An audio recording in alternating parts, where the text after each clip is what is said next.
Imagine pulling up so high you're almost flying over the bar, all while keeping your body straight. This takes some serious pulling strength that few people manage to build. Muscle-ups are pretty much guaranteed at this point, and your back is probably looking jacked too.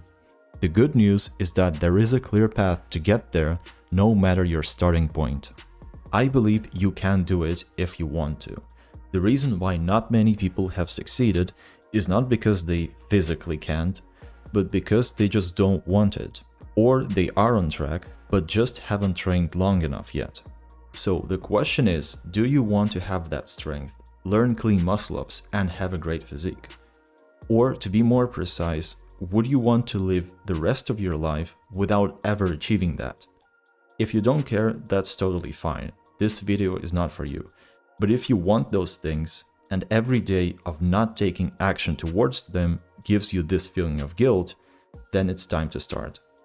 The first step to getting to explosive high pull-ups is making sure you can do regular ones.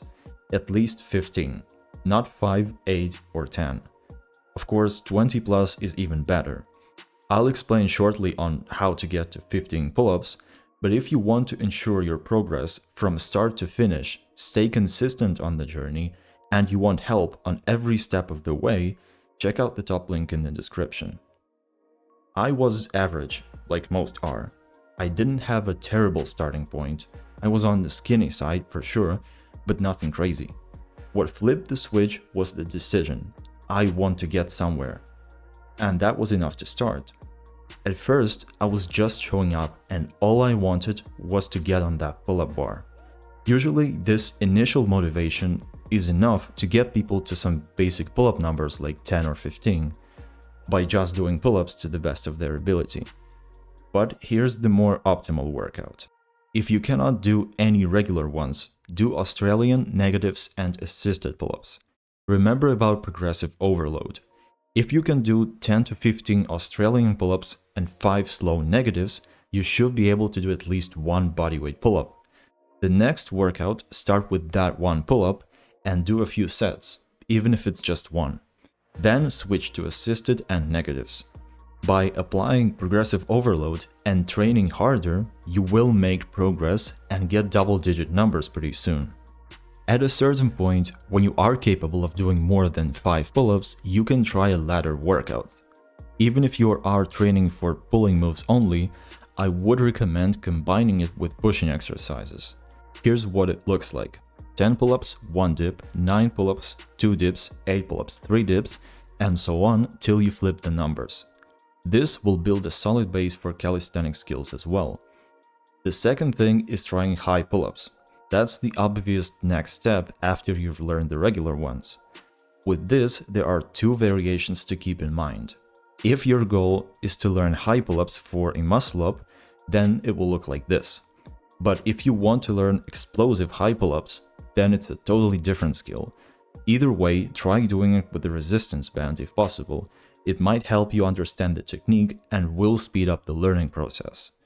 Here you want to go for volume, but without the band, make sure the reps are good quality, even if it's just 1 or 2.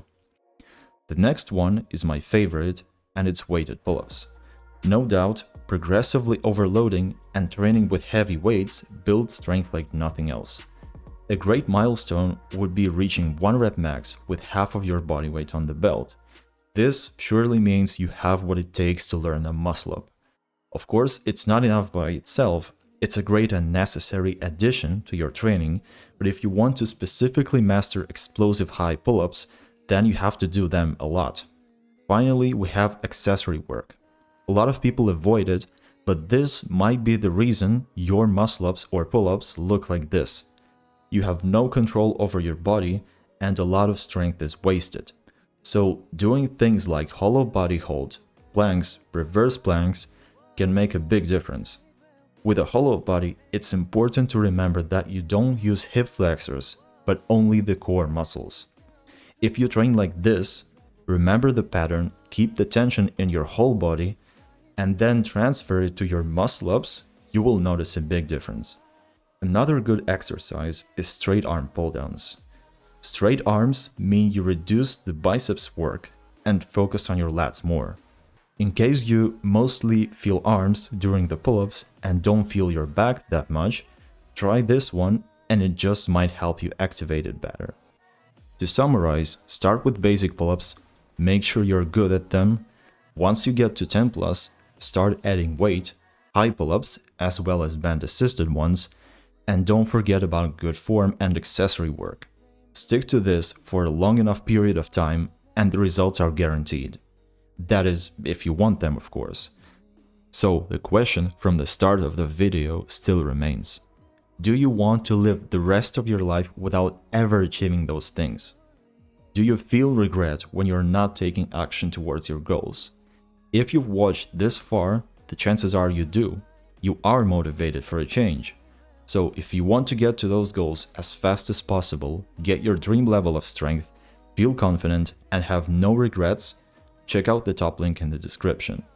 You get a clear path and help on every step of the way, full accountability, and if you do the work, it's impossible to fail. The link is below. And keep training hard.